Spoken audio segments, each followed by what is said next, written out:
How to fix camera not working in Poco X8 Pro. First of all, restart phone. Press and hold volume up and power button same time.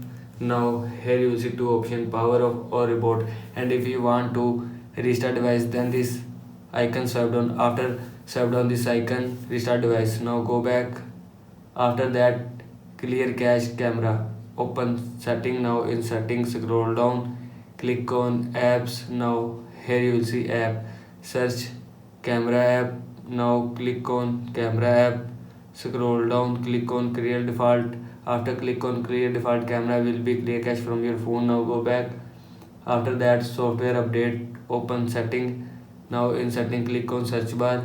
Search update software and click on system updates and click on update. After click on update, your phone software will be updated from your phone.